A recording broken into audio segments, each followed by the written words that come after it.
Hola, mi nombre es Carla Aguirre, una de las participantes que les va a explicar en este tutorial sobre neuroanatomía. Les presento a mi compañera Wendy Quinto, a mi compañera Stephanie Orozco, mi compañera Sharon Vera y mi compañera Midori. Bueno, en esta oportunidad les voy a hablar sobre funciones del cerebro. La parte central del cerebro es el tronco encefálico.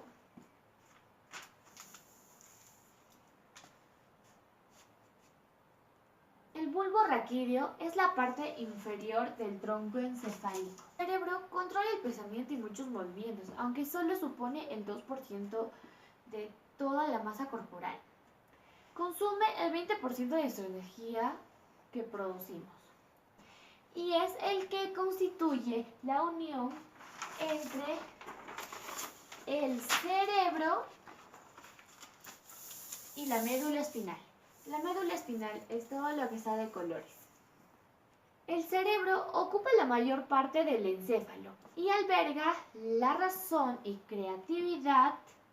En su descripción se divide en 4 lóbulos, los cuales serían lóbulo frontal, lóbulo parietal, lóbulo occipital y lóbulo temporal. El lóbulo occipital es el posterior de la cabeza, que sería este, que está cerca del hueso occipital del cráneo, que quedaría situado en esta parte de acá atrás. Es el centro responsable de la visión, posterior de la cabeza, del cerebro. Es el encargado de recibir sensaciones, información sobre la orientación espacial.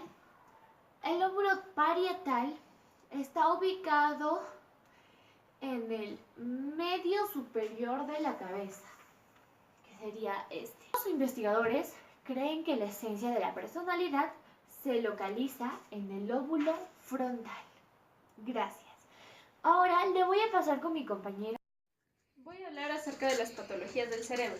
Una de las enfermedades que afecta a nuestra comunidad es la del Parkinson, que es una enfermedad progresiva y degenerativa, que afecta a la parte del cerebro que controla el sistema motor, que es el área 4, que se encuentra en el lóbulo parietal.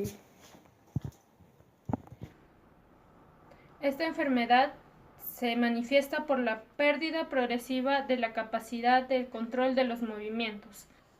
Los medicamentos que estos pacientes consumen se encargan de mantener y hacen que la enfermedad no siga progresando. O sea, no es que la elimine, solo permite que el paciente no tenga tantos síntomas. El Alzheimer es una enfermedad mental progresiva que se caracteriza por una degeneración de las células nerviosas del cerebro y una disminución de la masa cerebral.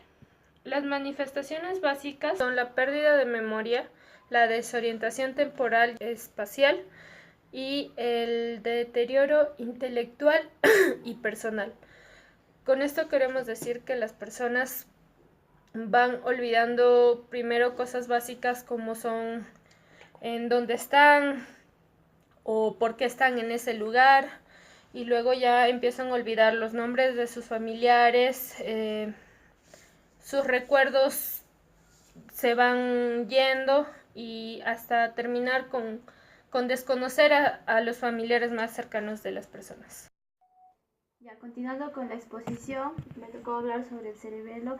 Sus funciones del cerebelo va a ser el control motor, sus contracciones antagonistas y agonistas durante los cambios rápidos y por los aparatos vestibulares. El cerebro contribuye a que los movimientos sean uniformes y coordinados. Ya en las patologías lo que vamos a ver, la alteración en el vértice, en el lóbulo derecho y en el izquierdo se va a ver afectado lo que es la coordinación cuando el paciente va a caminar. Esta patología va a conllevar a lo que le llaman también el paciente en marcha ebria. No va a tener los controles para hacer una caminata normal o como coordinación. Las lesiones se va a basar en que el paciente va a caminar con los brazos abiertos y con la base del pie abiertas y no va a haber mucha sustentación. A la vez también puede entrar lo que es la patología en la ataxia cerebral. Ya, en la ataxia cerebral, esa patología va a ser más de coordinación, va a constituir en que todo el cuerpo ya no va a tener la marcha correcta, se va a alterar los movimientos, hasta puede llegar también a afectar a lo que es el habla. En lo que es genético, la mamá puede tener el gen, pero el papá no. O sea, el producto no puede llegar a estar infectado con la enfermedad de la ataxia. Pero cuando mamá tiene el gen positivo y papá también tiene el gen positivo, el producto va a tener lo que es la patología de la ataxia. Medicinas, porque cada vez se va a alterar más. Va a ser controlado y darle nada más calidad de vida. Ahora vamos a hablar del tronco encefálico. ¿Y cuáles son? La principal función es que da ruta a la comunicación entre el mesencéfalo y el cerebro.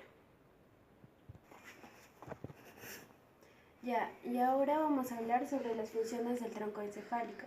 La principal función es que da ruta a la comunicación entre el encéfalo y la médula espinal, como que también da ruta de la médula espinal a los nervios periféricos.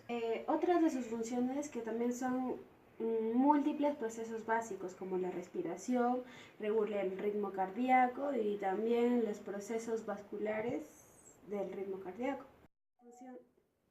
Otra de las funciones del tronco encefálico que también regula la percepción de los sonidos. Empecemos por las partes. El mesencéfalo se encarga de unir el puente de Baroglio y el cerebro. Esto también tiene en su estructura varios núcleos, controlan el movimientos oculares. Vamos a pasar a lo que es la protuberancia. La protuberancia se encarga de unir lo que es el puente de Baroglio y lo que es los bulbos raquídeos. La principal función de la protuberancia es que en sus núcleos contienen reguladores del sueño y de alerta. Lo que contiene también es el SARA, que esto también regula el sueño. Una de las funciones es que también puede pasar la información rápida hacia la médula espinal. Ahora vamos a hablar de las funciones principales del bulbo raquídeo. La principal función del bulbo raquídeo es que se encarga de unir la protuberancia con la médula espinal. Esto también se encarga de dar la comunicación entre el cerebro y el cuerpo. Otra de sus funciones es que también en sus núcleos contienen reguladores gástricos, reguladores del vómito, también como es del estornudo, la tos, presión arterial y la respiración. Las patologías del tronco encefálico. De las partes del mesencéfalo, si se obstruye o si el mesencéfalo tiene fallas, esto puede causar obstrucciones en los movimientos oculares de la protuberancia. Si se daña la protuberancia, pueden causar lo que son obstrucción al SARA, que esto regula el sueño y las alertas. Y del bulbo raquídeo, si se daña el bulbo raquídeo, puede causar la muerte por paro cardíaco o respiratorio. Ahora voy a explicar acerca de la médula espinal. La médula espinal cumple dos funciones muy importantes, que es retransmitir los mensajes del cerebro a todas partes del cuerpo. Y la segunda es coordinar los reflejos. ¿Qué significa cuando digo que retransmite mensajes del cerebro a otras partes del cuerpo? Por ejemplo, la médula espinal también funciona como una central de información, como una central telefónica. ¿Qué quiere decir esto? Que, digamos, en la central telefónica pasan todos los mensajes dirigidos a otras personas. Que la espinal es la parte más importante del sistema nervioso, ya que esta es muy importante para el movimiento y también, como podemos ver, es recubierta por varios huesos, es muy protegida, porque si dañan podrían suceder varias consecuencias. Por ejemplo, nosotros tengamos una vela en la mesa y pongamos nuestra mano. Rápidamente los estímulos hacen que, como si está muy caliente, saquemos la mano. Eso es decir, un reflejo. Voy a explicar acerca de las patologías de la médula. Una patología muy conocida es la lesión de la médula espinal. Si la lesión se recurre en una región alta, puede ser que el paciente se quede tetrapléjico, es decir, pierde el movimiento de la parte superior y inferior del cuerpo. Es cuando sucede la lesión medular en la parte baja, en la parte lumbar. Esto afectaría a la pérdida de control de la orina o de la deposición. Ya, las patologías más frecuentes que dan a la médula espinal es, por ejemplo, cuando sufren golpes directamente a la columna vertebral. Puede ser, digamos, cuando te caes de un caballo, es más frecuente que se dañe la médula espinal. Pero a través de esto también existe la pérdida del movimiento. Paraplegia, la mielitis transversa y la hemiplegia. Lo pondríamos con la médula espinal. La médula espinal también pasan los mensajes transmitidos ya sea al cerebro como una información o ya sea a otras partes del cuerpo como una reacción. También el cerebro recibe la información que recibimos a través de nuestros sentidos, lo cual lo procesa y transmite a través de reacciones, ya sea en el cuerpo o en los músculos.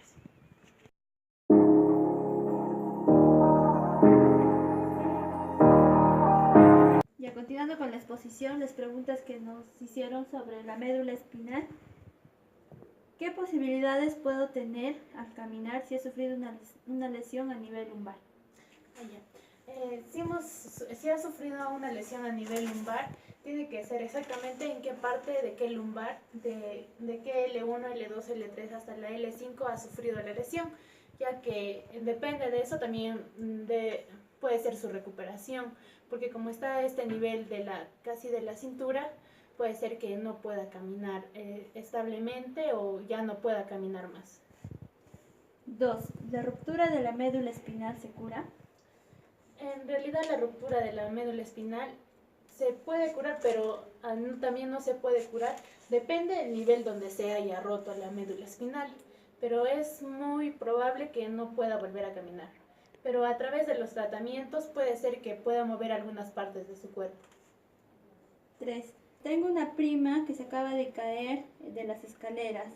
El daño medular fue a nivel alto por la cervical. ¿Qué daño le puede producir? El daño que se ocurre es en el nivel alto, ya que ahí es más posibilidades de que se quede tetrapléjico y pierde el movimiento total de su cuerpo.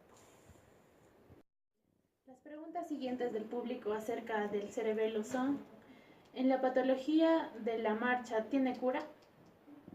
En la patología de lo que es a nivel cerebelo de la marcha puede tener una cura, pero es realmente cómo su cuerpo del paciente lo puede asimilar con los medicamentos y con un tratamiento.